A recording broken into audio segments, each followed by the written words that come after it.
हमारे फादर के पास उतने पैसे नहीं हुआ करते थे कि ट्यूशन के लिए वो पैसे दें। उस समय तो मुझको लगता था कि साहब मेरे साथ ठीक नहीं हो रहा है। कभी कभी ऐसा भी अवसर आया कि किताबें महंगी थी, नहीं खरीद सकते थे, तो मित्रों से लेकर के पढ़ लिया। तो जीवन भर रोते रहे कि ये स्कूल में नहीं गए, दिल्ली नहीं गए, यहाँ नहीं गए, इस इंस्टीट्यूट में मेरे पिताजी ने पढ़ाया। शिकायती मुद्रा में रहे। पिताजी कहते थे हमको कि देखो बेटा, जो हंसता है वो हंसता ही रहेगा, जो रोता है रोता ही रहेगा, भगवान तो आकाश में सोता ही रहेगा। मेरा नाम हुआ प्रोफेसर जितेंद्र नारायण। अभी ललित नारायण मिथिला विश्वविद्यालय राजनीति विज्ञान विभाग के विभागाध्यक्ष का दायित्व तो हमारे ऊपर है, और इसके अलावा dean faculty of social science का भी दायित्व मेरे ऊपर है। साथ ही डीन फैकल्टी ऑफ लॉ का भी दायित्व मेरे ऊपर है। ये तीनों दायित्व का निर्वहन मैं कर रहा हूँ। और जब हम अपने जीवन पर गौर करते हैं, जैसा कि कहा गया, उस पर गौर करने के बाद दो तीन चीज़ें मेरे समझ में आती हैं। नंबर एक, मेरा तो जन्म हुआ आरा में, भोजपुर में, बाबू कुंवर सिंह की धरती पर मेरा जन्म हुआ। लेकिन चूंकि हमारे फादर पुलिस अफसर थे तो उनका ट्रांसफ़र इधर उधर होते रहा। अंतोगत्वा हम 5th क्लास में जब थे तो यहाँ दरभंगा में उनका पदस्थापन हुआ, और मेरी प्रारंभिक शिक्षा दीक्षा ML अकेडमी लहरियासराय, एक प्रतिष्ठित सरकारी स्कूल में हुआ। और उस सरकारी स्कूल में के प्रिंसिपल सौभाग्य से प्रोफेसर झिंगूर कुंवर जी थे, जो राष्ट्रपति अवार्डी थे। अवार्ड उनको मिला हुआ था। बड़े स्ट्रिक्ट डिसिप्लिन वाले लोग थे। हमको परेशानी इसलिए नहीं हुई कि मेरा जो बैकग्राउंड रहा, मेरे फादर पुलिस अफसर रहे, तो एक जो परंपरा रही अनुशासन की, वो हमारे परिवार में रही। परिवार का जो मेरा माहौल रहा, हमारे फादर पुलिस अफसर थे, लेकिन अमूमन आज के ज़माने में जो पुलिस अफसर की जो छवि आती है, हमारे फादर ड्राई ऑनेस्ट पुलिस अफसर रहे, और यहीं से अंतोगत्वा CID के सीनियर ऑफिशियल्स के रूप में उन्होंने यहाँ से उनका रिटायरमेंट हुआ। लेकिन मेरी संपूर्ण शिक्षा दीक्षा दरभंगा के मिथिलांचल की इस पावन धरती पर हुई। और मैट्रिकुलेशन मैंने ML अकेडमी से किया, CM कॉलेज से मैंने ग्रेजुएशन किया, university department of political science से हमारा पोस्ट ग्रेजुएशन हुआ। और उसी क्रम में मैंने लॉ भी किया, क्योंकि मेरे जीवन में ख्वाहिश थी कि मैं या तो आर्मी में जाऊं, पहला चॉइस था मेरा। दूसरा चॉइस ये था कि हम प्रोफेसर हों, क्योंकि हमको बहुत भाता था। अगर ये नहीं हो सकते हैं तो हमारे मन में था कि मैं लॉ करूं। मेरिट के आधार पर डिस्कशन करना, चीज़ों को निकालना और सत्य तक पहुंचने की प्रवृत्ति मेरी शुरू से ही बनी रही। और ईश्वर की ऐसी कृपा हुई, हम आपसे शेयर करना चाहेंगे कि कमीशन से हमारा लेक्चररशिप हुआ, रीडर भी कमीशन से हुए, प्रोफेसर भी कमीशन से हुए, इस मुकाम पर हैं। लेकिन प्रभु ने मेरी यह भी इच्छा पूरी कर दी, क्योंकि लॉ करने के बाद वकालत नहीं कर सका, तो उसका जो एक बड़ा मुकाम होता है डीन फैकल्टी ऑफ लॉ का, वो भी दायित्व मुझको दिया। आर्मी में हम नहीं जा सके, लेकिन हमको ईश्वर की कृपा से ये मुकाम भी मिला 3 दिनों के लिए, जबकि हम सैनिक स्कूल तिलैया में एक जज के, वन ऑफ द जजेस के रूप में हमको बुलाया गया नेशनल सेमिनार में। तो वहाँ भी 3 दिनों तक रह करके जो सम्मान उन लोगों ने दिया, जो मोमेंटो दिया, तो हमको लगता है कि ईश्वर की कृपा से ये तमाम चीज़ें पूरी हुई। लेकिन ये इतना आसान नहीं था, क्योंकि आप जानते हैं कि एक सामान्य पुलिस अफसर के बच्चे को जो ईमानदार हो, और उस समय सैलरी क्या थी, बहुत कठिनाई से मेरा जीवन इस मामले में भी था। लेकिन हम संघर्ष करते रहे। हमारे फादर का पदस्थापन मनीगाछी में हो गया, तो मैं मनीगाछी से रोज़ आता था। साइकिल से मैं आता था सकरी में साइकिल आउटपोस्ट पर लगाता था, वहाँ से बस पकड़ करके मैं दरभंगा आता था। और फिर दरभंगा CM कॉलेज आने के बाद फिर यहीं से फिर मेरी यात्रा बैक शुरू होती थी। और बहुत पैसे नहीं थे, इसीलिए मैंने जीवन में कभी ट्यूशन पढ़ा नहीं। और लोग कहते भी थे कि ट्यूशन पढ़ने से अच्छा होगा, नोट्स मिल जाएगा, ये मिल जाएगा। लेकिन मेरे पास, हमारे फादर के पास उतने पैसे नहीं हुआ करते थे कि ट्यूशन के लिए वो पैसे दे। उस समय तो मुझको लगता था कि साहब मेरे साथ ठीक नहीं हो रहा है। लेकिन जैसे जैसे मैंने आगे जो कदम बढ़ाए, तो मुझको लगा अच्छा ही हुआ। जैसे शंकर प्रसाद की एक पंक्ति है कि अमंगल में भी मंगल के कितने विभू छिपे होते हैं। तो वो सपोर्ट नहीं मिला तो अच्छा हुआ। पिताजी बराबर कहा करते थे कि देखो बेटा, पेड़ बनाने के लिए सोंघर सपोर्ट लगा करके किसी पेड़ को नहीं बनाया जा सकता है। स्वयं स्ट्रगल करने वाला व्यक्ति जीवन में आगे बढ़ सकता है। तो मुझको स्वयं स्ट्रगल करके साहित्य भी समझना पड़ा, अपने विषय को भी समझना पड़ा, बिना ट्यूशन के, बिना किसी सपोर्ट के। केवल आचार्यों पर मेरा भरोसा था, क्योंकि बचपन में मेरी दादी कहती थी कि आचार्य, माँ बाप जन्म देता है बेटा, लेकिन आचार्य जो शिक्षक जो होता है वो गढ़ता है, वो कुम्हार होता है, वो जैसे जैसे कहे वैसे वैसे करना चाहिए। तो जीवन में शुरू से ही हमारे मन में एक आचार्यों के प्रति जो अवधारणा बनी, वो बनी रह गई, और जिसके वजह से ईश्वर ने मुझको ये मुकाम दिया कि मैं आचार्य बना।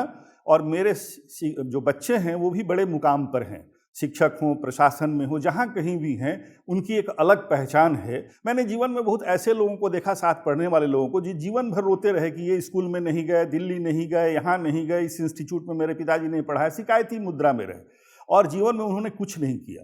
मेरा अपना मानना है अपने जीवन पर गौर करने के बाद कि जो भी आपको फलक मिला है, जो भी कैनवास मिला है, आपके पास जितना है उतना सामर्थ्य उसमें डालिए। और हमेशा पिताजी कहते थे हम इसको कि देखो बेटा, जो हंसता है वो हंसता ही रहेगा, जो रोता है रोता ही रहेगा, भगवान तो आकाश में सोता ही रहेगा।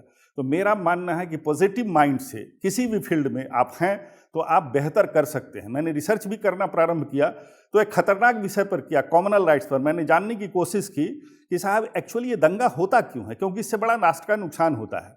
तो मैंने पैटर्न ढूंढने की कोशिश की, वो आज अमेज़न पर काफ़ी कॉस्टली किताब के रूप में अब मेरे भी अप्रोच के बाहर है। तो ईमानदारी से काम किया और रिसर्च की दुनिया में हमको ये मुकाम हासिल हुआ ईश्वर की कृपा से। शिद्दत से मैंने काम किया कि रिसर्चर के रूप में मेरी पहचान है। मेरी किताब, मेरे आर्टिकल्स, मेरे कई एक नेशनल इंटरनेशनल जो सेमिनार्स हैं उसको प्रिजाइड करने का मुझको मौका मिला। और दूसरी बात है कि जितने पत्रकारिता के क्षेत्र में लोग हैं, जितना है एनडीटीवी हो, आज तक हो, जीटीवी हो, कशिश हो, लोकल जो है ईटीवी हो, सब में हमारा इंटरव्यू इलेक्शन के समय में लोग आते रहे, चाहे वो निधि कुलपति हो, तमाम लोग हो, रवीश हो, सब लोगों ने मेरा हिंदी अंग्रेजी में इंटरव्यू किया। और AIR में 3 महीने पर एक प्रोग्राम होता है अमूमन, लेकिन आउट ऑफ वे जाकर के भी कोई ऐसा विषय है तो मुझको बुलाया गया। तो ये सम्मान मुझको शिद्दत से काम करने की वजह से मिला। तो मैं इतना जरूर कहना चाहूँगा, शेयर करना चाहूँगा कि आप पूरी ईमानदारी, निष्ठा और पूर्वाग्रह से अलग होकर के अगर आप काम करते हैं और आपका चरित्र है, चरित्र का मतलब समझते हैं कि डेडिकेशन है, इंटीग्रिटी आपके पास है, और आप जिस काम को कर रहे हैं उसकी पवित्रता को आप समझते हैं, उसके महत्व को समझते हैं, उसके हिसाब से अपना पूरा डाल दीजिएगा तो ऊपर वाला जो है वो बेरहम नहीं होता है, वो हमेशा आपकी मदद करेगा। प्राइमरी से लेकर के पोस्ट ग्रेजुएट तक जितने टीचर हैं वो समझे कि ईश्वर की उन पर बड़ी कृपा है कि उनको दुनिया का सबसे बेहतरीन चीज़ उनका सब्जेक्ट है, बेशकीमती है। हीरा कोहिनूर अगर डैमेज हो जाएगा उसके आर्टिस्ट से तो करोड़ों का नुकसान होता है, लेकिन अगर एक बच्चे की तरबियत मैंने ठीक से नहीं की, उसको ठीक से संभाला नहीं, तो वो कुछ भी हो सकता है जो राष्ट्र के लिए, अंतर्राष्ट्रीय मानवता के लिए वो खतरा पैदा हो सकता है। इसलिए उसको बहुत संजीदगी के साथ, शिक्षक की भूमिका माता की भी है और पिता की भी है। माँ की तरह उसको प्यार करना, आवश्यकता पड़ने पर उसको सुधारने के लिए डांट लगाने की भी जरूरत है। तो मैं मानता हूँ सब प्रोफेशन का अपना महत्व है, सबके उसके सब्जेक्ट है, लेकिन शिक्षक जो है, आचार्य जो है, वो राष्ट्र का निर्माता इसलिए होता है क्योंकि राष्ट्र को चलाने वाली जो हमारी पीढ़ी है उसको तैयार करना, उसके लिए सब कुछ सोचना, उसका भला सोचना, और उसमें हर बच्चे में अलग अलग खूबी होती है। ये तारे जमीन पर लोग बनाए, हमारे यहाँ शुरू से कहा जाता है कुम्हार चाक पर बनाता है। मैं आगे उसके सोचता हूँ कि हर मिट्टी से हर चीज़ नहीं बनाता है वो, पहले तो उसको मिट्टी की परख होनी चाहिए, किससे घड़ा बनेगा, किससे माला बने छोटे छोटे बर्तन बनेंगे, किससे आग पर चढ़ाने वाला बनेगा। तो मिट्टी की समझ, मतलब छात्रों की समझ कि किस छात्र में कौन सी खूबी है, उसके भीतर छिपी हुई है, उसके हिसाब से उस मिट्टी को लेना। और मिट्टी में कंकड़ पत्थर सब कुछ होता है, तो बच्चों में भी कमी होती है। अगर कमी नहीं होती फिर बच्चे क्या होंगे, बच्चे शैतान होते हैं, कहते हैं। नहीं, उसमें कमी है, क्योंकि उसमें जो चीज़ें हैं उसको बताई नहीं गई, वो समझा नहीं है। ये दायित्व तो शिक्षक का है। तो कंकड़ पत्थर बीनने जैसा परिश्रम करना, उतना बर्दाश्त करना बच्चों के साथ, और फिर उसको चाक पर चढ़ा करके गढ़ना और तैयार करना। ईश्वर की कृपा है कि हमारे जो बच्चे हैं, हमने जिनको बनाया है, कुछ आचार्य भी हैं, वो हमको फॉलो करते हैं और कहते हैं। एक मेरा बच्चा था, उसकी बड़ी भारी कमी थी, हम आप लोगों के साथ शेयर करना चाहेंगे, बड़ा इंस्पायरिंग है। वो जब क्लास में बैठता था तो ऐसे ऐसे ऐसे ऐसे ऐसे करते रहता था। हमने उसको 2-3 दिन देखने के बाद कहा कि बेटा ऐसे करोगे तो तुम्हारा तो किसी इंटरव्यू में नहीं होगा, तुम तेज बच्चे हो। तो बड़ा मासूमियत से और बहुत ईमानदारी से बच्चा बोलता है, बोला कि सर क्या करें, हमको तो बचपन से आदत पड़ी हुई है। तो हम कहे कि तुम्हारा तो कुछ नहीं हो सकता है। सर क्या करें, रोने लगा। मैंने कहा ना कि इसका उपाय है ना, जब तुम ऐसे ऐसे करने लगो तो मेरी 2 बात याद रखना। नंबर 1 कि ऐसा करोगे तो तुमको कहीं भी लोग लेगा नहीं, सोचेगा कि मजाक कर रहा है या बेवकूफ़ है। जहां ये शुरू हो तो तुम इस पर ध्यान देना, धीरे धीरे बेटा रुक जाएगा। और उसने किया, और बड़ा पदाधिकारी है। अपनी वाइफ और छोटे छोटे बच्चों को जिस दिन लेकर के आया तो उसकी वाइफ कहती थी कि कौन ऐसे टीचर हैं जिन्होंने आप में ये सुधार लाया। कितना महत्व होता है, ये प्रेरणा की बात होती है। बाहर में खड़ा था कि नहीं सर क्लास में है तो मैं खबर भी नहीं भेजूंगा। मेरा स्टूडेंट था, आया। सब बात होने के बाद मैंने उसकी वाइफ से पूछा कि क्या जी अभी भी ऐसे ऐसे कभी करता है क्या, ऐसे ऐसे करता है? तो हंस करके बोलती कि हाँ सर कभी कभी कर लेती है। तो मैंने कहा एक छोटी सी उसमें अगर कमी रह जाती, उसने पूछा कि मैं क्या करूं, तो ये दायित्व तो आचार्य का है। यहाँ जो लोग बैठे हुए हैं जिस फील्ड में है, अगर उसका कोई पूछता है जूनियर या सीनियर कि मैं क्या करूं, नहीं समझ में आ रहा है, तो जान लगा करके उसको समझने की कोशिश करना और उसको ये बताने की कोशिश करना कि साहब ये करने से केवल प्रॉब्लम नहीं, प्रॉब्लम है तो उसको सॉल्व करना, समस्याएं राष्ट्र के सामने है तो उसको सॉल्व करना, शिक्षा में कोई प्रॉब्लम है तो उसको सॉल्व करना। और ये बहुत जरूरी होता है उन लोगों के लिए जो लोग आचार्य पद पर हैं, क्योंकि हर जगह आचार्य होता है। मेरी बचपन में मेरी दादी ने एक बात हमको समझाई थी, उस समय उतनी समझ में नहीं आई थी, अब समझ में आती है, धीरे धीरे समझ में आई। गुड़ और चीनी को लेके शनिवार के घर के किनारे किनारे वो डालती थी। मैंने कहा तुम हम मीठा खाते हैं, इसको तुम क्यों देती हो? तो बोला तुमको जो बनाया है वही इसको भी बनाया है। तो मैंने कहा ये सब कैसे हो सकता है? कहा कि नहीं, वही बनाया है। मतलब ये भावना कि हमारा जो अस्तित्व है तो और जीवों जवन का अस्तित्व है और मनुष्य का ये दायित्व है उसको बचा के रखना, वो बचपन से सिखाई जाती है, वो हमारे चरित्र में उतरता है, तब हमारे काम आता है। तो इसलिए मेरा मानना है कि आदमी को निराशा के भाव में कभी कभी लगता है कि अमंगल हो रहा है, हम कुछ नहीं कर सकते हैं, तो ये पंक्ति हमेशा याद रखनी चाहिए कि अमंगल में भी मंगल के कितने विभू छिपे होते हैं कौन जाने। ये बड़ी बात होती है। हम अपने जीवन के से एक चीज़ ज़रूर बताना चाहेंगे, जो हम कह भी रहे थे, कि जो भी आपको अवसर मिला है, जो भी संसाधन आपके मिले हैं, उस पर रोने की जरूरत नहीं है।